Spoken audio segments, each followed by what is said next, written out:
Senin 8 September 2025, perombakan kabinet disampaikan oleh Menteri Sekretaris Negara Prasetyo Hadi. Ia menjelaskan, keputusan itu lahir dari evaluasi yang terus dilakukan Presiden Prabowo Subianto terhadap kinerja pembantunya. Senin sore, Presiden Prabowo melantik 4 dari 6 menteri baru Kabinet Merah Putih. Di antaranya Purbaya Yudi Sadewa yang dipercaya menjadi Menteri Keuangan, Ferry Juliantono sebagai Menteri Koperasi, dan Mukhtaruddin sebagai Menteri Perlindungan Pekerja Migran Indonesia. Presiden juga melantik Muhammad Irfan Yusuf sebagai Menteri Haji dan Umrah bersama Dhanil Anzar Simanjuntak yang mendampingi sebagai Wakil Menteri. Sementara itu, 2 nama lain yang disebut akan menempati kursi Menko Polkam dan Menteri Pemuda dan Olahraga masih belum diumumkan Presiden.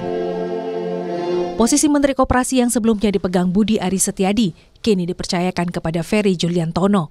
Ferry bukan nama baru di kementerian ini, karena sebelumnya ia menjabat sebagai Wakil Menteri Koperasi. Posisi Menteri Perlindungan Pekerja Migran Indonesia yang sebelumnya diisi Abdul Qadir Karding kini resmi dijabat oleh Mukhtaruddin. Mukhtaruddin bukan sosok baru di dunia politik. Ia sebelumnya duduk di DPR RI dari fraksi Partai Golkar. Presiden juga meresmikan kementerian baru, yakni Kementerian Haji dan Umroh.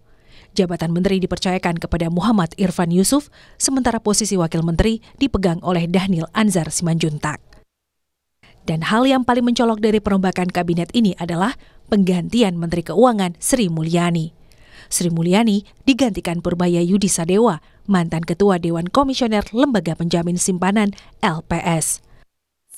Purbaya juga pernah menduduki sejumlah posisi penting di pemerintahan. Di antaranya menjabat sebagai Deputi Bidang Koordinasi Kedaulatan Maritim dan Energi di Kementerian Koordinator Bidang Kemaritiman dan Investasi. Usai pelantikan menteri baru, indeks harga saham gabungan melemah ke zona merah. Tercatat anjlok hingga 1%. Purbaya Yudi, Menteri Keuangan yang baru mengatakan anjloknya IHSG sebagai respons ketakutan pasar atas penggantian Menteri Keuangan. Ia optimistis situasi ekonomi segera membaik. Kepercayaan investor akan kembali dalam 2 hingga 3 bulan ke depan. RAPBN 2026 dirancang untuk menjaga kesinambungan kebijakan fiskal yang disiplin sekaligus berpihak kepada rakyat. Fokus utamanya diarahkan pada penguatan ketahanan pangan, peningkatan kualitas pendidikan, perluasan layanan kesehatan, serta pelindungan sosial bagi kelompok rentan. Dengan RAPBN ini, pemerintah berupaya memastikan belanja negara lebih efektif, memberikan manfaat nyata bagi masyarakat, serta memperkuat daya tahan ekonomi nasional di tengah ketidakpastian global. Dalam dialog di program Sapa Indonesia Pagi, Selasa 9 September, Henry Satrio, pakar komunikasi politik Lembaga Survei Kedai Kopi, menilai reshuffle tetap terkait kinerja, sekaligus respons pemerintah terhadap gelombang protes publik atas tunjangan mewah anggota DPR dan melonjaknya biaya hidup masyarakat. Nah, memang kalau kita lihat ya perhatiannya ada di Kementerian Keuangan pasti, ada di Menteri Keuangan. Kenapa? Ada 2 alasannya. Yang pertama, pada saat tuntutan masyarakat keluar yang 17+8, itu kalau dikupas itu kan sebetulnya isinya tentang ekonomi, tentang keadilan sosial, tentang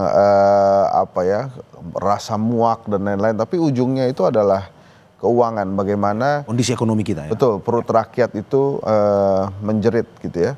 Dan yang kedua, selain tentang 17+8, ini kan fiskal kita kan memang sedang tidak bagus gitu ya. Dan dalam ilmu sederhananya itu, kalau fiskal nggak bagus, negara biasanya melaksanakan 2 kebijakan aja, ya. Hutang atau pungut gitu kan. Ya. Artinya kalau mungut ini pakai pajak. Ya. Nah, kalau pakai pajak ini sudah ada resistensi dari publik gitu, nggak mau. Perombakan kabinet ini merupakan harapan baru bagi publik bahwa wajah-wajah baru di pemerintahan bisa membawa semangat perubahan dan menjadi momentum untuk menjawab kesenjangan sosial dan ekonomi di masyarakat. Tim Liputan, Kompas TV.